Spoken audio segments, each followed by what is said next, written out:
is the use of fire as a weapon. It was used by the Romans, the Greeks, all the way up through the Byzantine era. But as technology and, like say, society kind of degraded during the Dark Ages, the technology for fire as an offensive weapon kind of disappeared. It wasn't until technology started ramping up that fire as an offensive weapon started to come back in. During World War I, first the French and then the Germans looked at man-portable fire weapons like that as an intimidation weapon. These are very crude pressurized tanks that shot gasoline and had an effective range of maybe about 20 feet. It did more to scare the opponent than it did anything else. And again, if you have never seen a weapon like that before, it did have a very big intimidating factor. The war ended, like I said, like every other war, oh, there was not going to be another one. The Americans moved forward. We got to get into the war against the Japanese in the Pacific. Going into the war, we were actually behind the power curve in that type of technological development. Flamethrowers were considered a support weapon for the engineers. They weren't considered overly reliable. In fact, when we landed at Guadalcanal in 1942, there was only 40 flamethrowers with the entire 1st Marine Division. Again, assigned as support weapon to the engineers. As we progressed through the war, though, copying our opponent's technology, we started rapidly improving the flamethrower. The first ones we were using were similar to the World War I ones. It shot straight gasoline. It had a range of about 20 to 25 to 30 yards. And you had total burn product. Like that, you had to come up and keep constant flame impingement for the target. And the idea behind the flamethrower is not to burn your opponent. It's an offensive weapon designed, if you're going against a fixed position where you cannot see your opponent, you cannot get access to your opponent any other way, and he's laying down a field of fire that you don't want to send your Marines into, that like the idea of this is to incapacitate your enemy. The idea of a flamethrower is engulf a fixed target, such as a bunker, a cave, or some other component like that that they're hiding behind, and cause oxygen depredation. That's what fire does. So you're covering the target with fire, you're not actually trying to burn what's inside. What that does, though, is allow your infantry to come up with satchel charge, grenades, small arms, whatever it takes to take out the opponent. The problem is, in doing this, is the poor Marine that you have humping that flamethrower. The early ones, if you can imagine, you're basically having to get within 20 yards of a target. And what do we talk about World War II? What was the effective range and the volume of fire being put out by our weapons, as well as their opponents? Now, you have a weapon that only has a 20-yard range. You're carrying 4.5 gallons of high-octane gasoline on your back, and you're having to stand up into that type of lead-slinging fire to put flame impingement on the target. Not a user-friendly weapon. Very quickly, though, we learned from our opponent. The Japanese actually had better technological development in flamethrowers than what we did. One of the biggest innovations the Japanese had was the development of thickened gasoline, what we call napalm today. We copied that. And you're probably thinking, well, why didn't the Japanese use it against us? The thing with a Mark II flamethrower is the fact that it is an offensive weapon.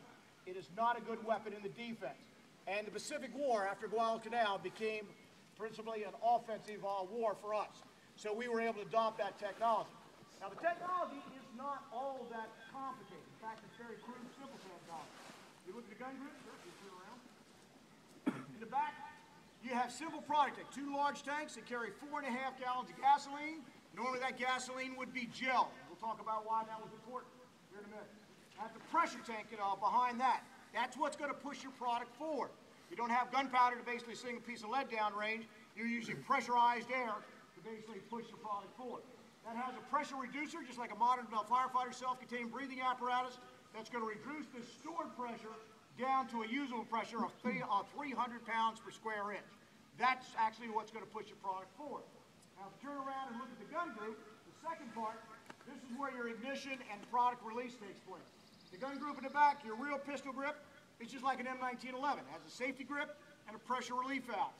What it does, it is a pin valve running the entire length of the gun group. You open that up, that allows the pressure in the tanks to push product forward, whether it's burning or not, and push it down range.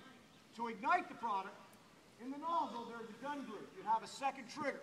At the time, there was a cylinder inside, very similar to a revolver cylinder, that was replaceable.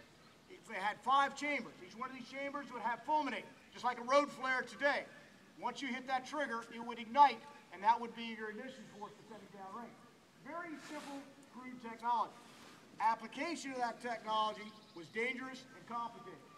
Now imagine yourself weight of this weapon. Like that, with straight gasoline, we now have about 20 to 25 yards. And it's going to burn straight in product.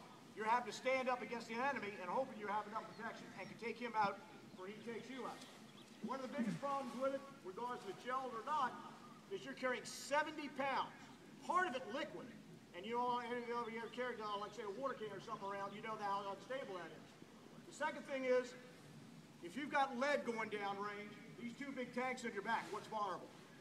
Those tanks. And contrary to what you see in the movie, like that, this thing's not going to explode if they get hit by a round. What does happen, though, basic physics, just the same thing as opening the nozzle. You take a round in a charged product tank, it's going to follow a path of least resistance. Product's going to start coming out, it's going to vaporize and form a cloud, and if there's the ignition source, then your operator's completely torched. We'll talk about that a little bit. Now, by 1944, the gelling of the gasoline started overcoming some of these problems.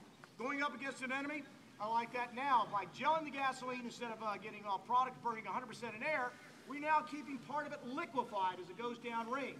That means an operator could cover its target, it would stick and continue to burn. That means he has to stay less exposed to the target. It also drastically increases the range from about 25 to 30 yards up to about 65 to 70 yards. That means you can stand off from your target to be able to time it. Now think about that, but think of yourself as a small unit leader, training in this technology, train your people, and then having to send your people into combat with this technology.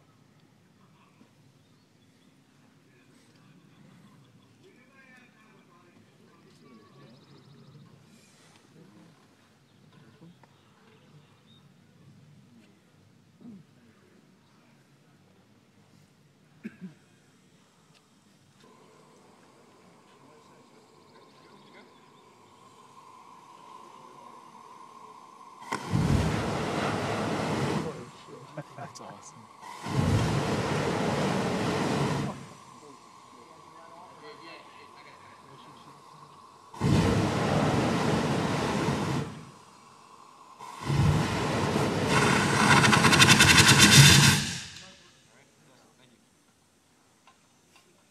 How many of you can feel the heat back there? Just watch it. It's actually real exciting watching this environment. Now imagine the other shoes on the other foot. You're in combat utilizing this weapon.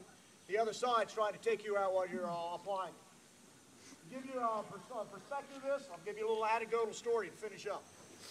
Several years ago, we did an interview with a Marine that was part of a blowtorch and corkscrew team landing on the island of Iwo Jima. And by, like, say, 1944, 1945, we developed the tactic of taking two flamethrowers working in tandem along with two Browning automatic riflemen. The automatic riflemen, again, giving flank protection to allow the flamethrowers to get up close and personal with the enemy. The two flamethrowers then would leapfrog, giving cover for each other as they moved against the target until they could put flame directly on the target. This Marine talked about the concept that he'd moved forward. His fellow Marine carrying the second flamethrower was about 50 yards in front of him. He had already charged his product tank. We talked about if a round goes in, path of least resistance. Well, this Marine took a round in the tank. Didn't go up right away, but the body was engulfed in the vapor, hit an ignition point, and the Marine was cremated on the spot. Like that. Imagine you were that Marine behind him, the Marine I'm interviewing. He said he was absolutely petrified. He dropped to the ground, urinated himself right there on the spot, and were justifiably so.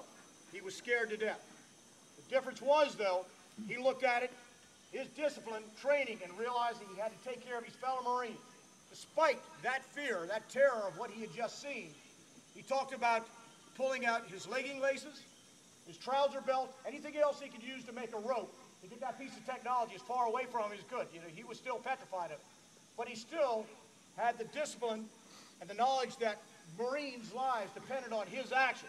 He drugged that flamethrower forward through heavy fire until he got close enough to the target, put the flamethrower back on, and took out that target. Again, it was not about the technology. Any other man might have dropped it in. It was about how well that Marine was trained, the discipline, the esprit de corps, and the concept that he had to protect his fellow Marines. Where did that come from? That came from small unit leaders just like you. That's the concept you need to instill into your people. It's not about the technology itself. It's how well you learn the technology, how well you can teach that technology to people, and how well you can motivate your people to be able to do the job. Good to go? Cool. All right. What we're going to do now is move back on the range. As soon as the instructor is in place, you'll be able to spread out to all the stations, and all of you now will be able to get a little hands-on on each of the weapons of the various eras.